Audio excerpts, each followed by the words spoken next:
अस्सलाम वालेकुम वरहमतुल्लाहि वबरकातुहू। क्लास 12 बिहार बोर्ड के लिए मैं आज एक अलग तरह की वीडियो लेकर आया हूँ। उर्दू की तैयारी कैसे करें, किन किन बातों का ख्याल रखना ज़रूरी है अगर आप उर्दू का इम्तिहान देने जा रहे हैं 2021 में। तो जानिए इस वीडियो में मुकम्मल। तो चलिए हम वीडियो शुरू करते हैं। सबसे पहले इन बातों का ख्याल रखें। सबक का खुलासा पढ़ें। नंबर 2 में है तवील सवालात पहले हल करें। नंबर 3 में है उर्दू कवायद को हिंदी कवायद या अंग्रेजी ग्रामर से जोड़कर पढ़ें। नंबर 4 में है वाहिद जमा जिद मुतरादफ अल्फाज पर तवज्जो दें।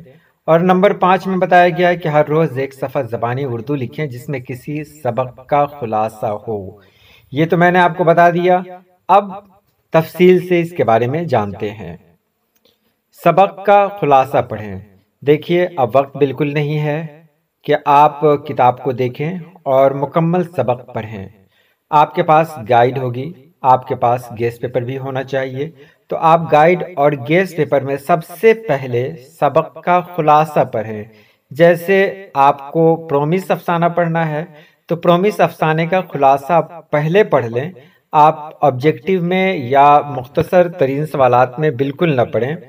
सबसे पहले आप तवील सवालात की तरफ चलें और सबक का खुलासा पढ़ें। इससे फ़ायदा ये होगा कि आप बहुत कुछ जान लेंगे उस सबक के हवाले से, और फिर जो ऑब्जेक्टिव सवालात होंगे वो खुद ब खुद आपसे हल हो जाएंगे। उसके बाद खुलासा के बाद तवील सवालात पहले हल करें।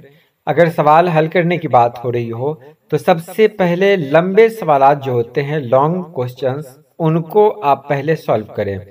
बहुत सारे बच्चे हैं ऑब्जेक्टिव में लग जाते हैं। ऑब्जेक्टिव सबसे आखिर का काम है, याद रखेंगे।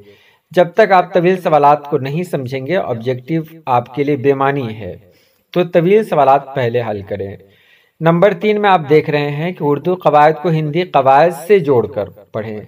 बहुत ख़ास है ये कि अगर आप उर्दू कवायद पढ़ रहे हैं, मिसाल के तौर पर आप इस्म पढ़ रहे हैं, तो आप जानें कि इस्म को अंग्रेज़ी में नाउन कहते हैं और हिंदी में इसे संज्ञा कहते हैं। हो सकता है कि आपकी अंग्रेज़ी या आपकी हिंदी मजबूत हो, इसकी वजह से आप आसानी के साथ समझ जाएंगे। तो उर्दू कवायद को हिंदी कवायद से या अंग्रेज़ी ग्रामर से अगर कहीं आप जोड़ देते हैं, हिंदी व्याकरण या अंग्रेज़ी ग्रामर से आप जोड़ देते हैं, तो फिर उर्दू कवायद आपके लिए बहुत ही आसान हो जाएगी। वैसे मैं आपको बता दूं कि मैं सिर्फ एक दिन में आपको आपकी जो किताब है, आपके सिलेबस में जो भी कवायद पढ़नी है, वो मैं सिर्फ एक दिन में आपको बता सकता हूँ, सिर्फ एक दिन में।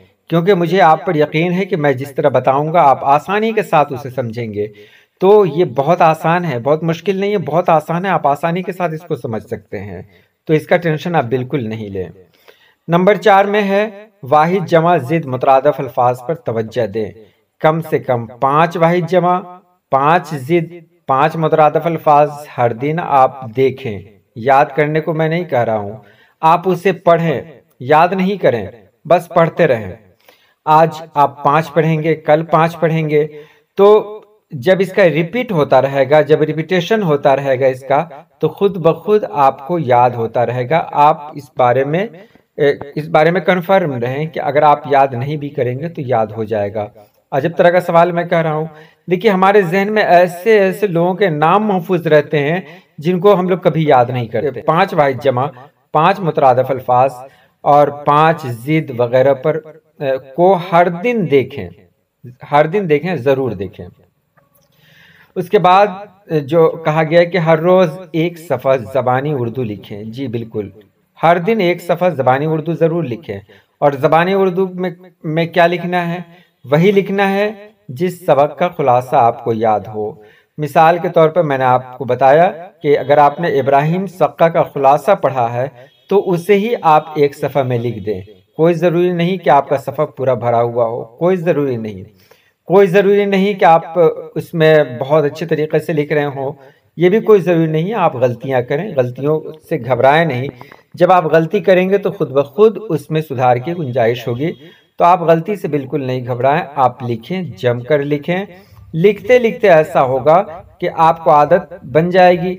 एक तो आपकी तहरीर भी खूबसूरत होगी, दूसरी बात यह कि जिस सबक को आप लिखेंगे वो सबक आपको हमेशा के लिए याद हो जाएगा।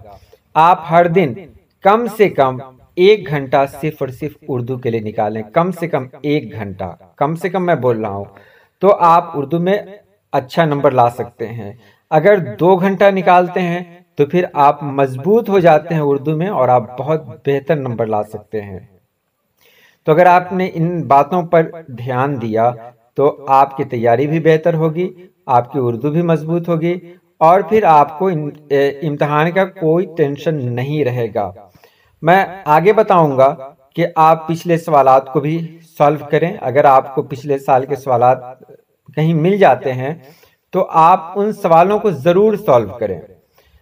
इससे पता चलेगा कि आपकी तैयारी कितनी है। लेकिन अभी इसकी ज़रूरत बिल्कुल नहीं है। अभी आपको एक एक सबक मुकम्मल तौर पर मतलब ख़त्म कर देना है। सबक का मतलब ये नहीं कि आप किताब से ही उसे पढ़ें, आप गाइड से भी पढ़ सकते हैं, गेस्ट पेपर से भी पढ़ सकते हैं। क्योंकि मैं ये वीडियो बना रहा हूँ ये इम्तिहान के हवाले से बना रहा हूँ। अगर 1 साल आपके पास वक्त होता फिर मैं गाइड और गेस्ट पेपर के बारे में बिल्कुल नहीं कहता। तो अगर आप इन सब बातों पर ख्याल रखेंगे तो आप बहुत बेहतर तैयारी कर पाएंगे। तो आज के लिए इतना ही। अल्लाह पाक आप सभी लोगों को खुश रखे, आबाद रखे। अल्लाह हाफिज़।